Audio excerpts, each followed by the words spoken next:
To see it now, you wouldn't think that for 25 years, thousands of college kids pounded the surf and pounded beers every month in Panama City Beach. The town became the home away from home for MTV and several music legends like Chesney and Bryan. They built their careers with massive concerts on the beach in connection with some of the most popular nightclubs in the country. This is Club Lavila, the place that invited the world to party with thousands. Spring breakers even paid up to $80 a night just to walk in the door.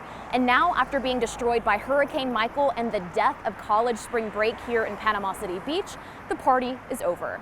In the 1970s and the 1980s, Panama City Beach was home to small hotels, restaurants, and family-owned businesses. They saw good business in the summer and some family vacations in March. You know, there was a saying in 1971 that if you shot a cannon down the front beach road on Labor Day, you wouldn't hit a soul. It was a major dilemma for beach business owners who began to pursue spring breakers in the early 1990s. People on the beach were broke by that time of year, and they needed the income. It was a necessity at that time.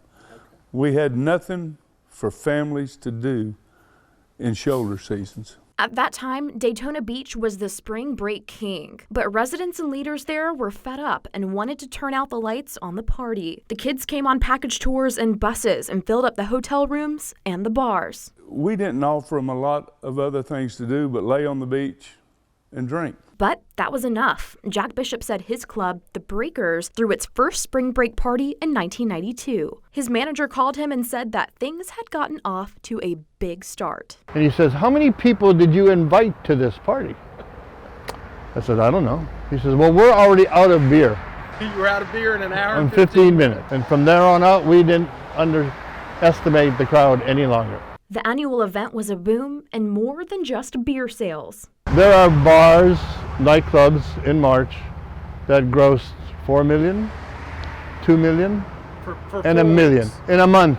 And with that kind of money on the table, Panama City Beach became a source of worldwide attention. MTV and Lavila were the first people really to put money into spring break promoting. Club Lavila, Spinnaker, and other nightclubs began turning their small stages into places for some of the hottest musical acts in the country. MTV, back when everyone watched MTV, devoted hours of programming to beach parties, concerts, and shows that took place at the clubs. Bishop says he estimates that beach businesses pulled in close to $400 million in March. Even McDonald's, it wasn't just nightclubs and bars. It wasn't only beer and debauchery, okay? It was every facet of the business. The Walmart here set records. But local leaders say that what began as a good time evolved into something darker and uncontrollable. In part 2 of our look back at spring break, we'll examine how the party ended and why some powerful people finally felt that enough was enough. It gave us a black eye that we couldn't wipe off.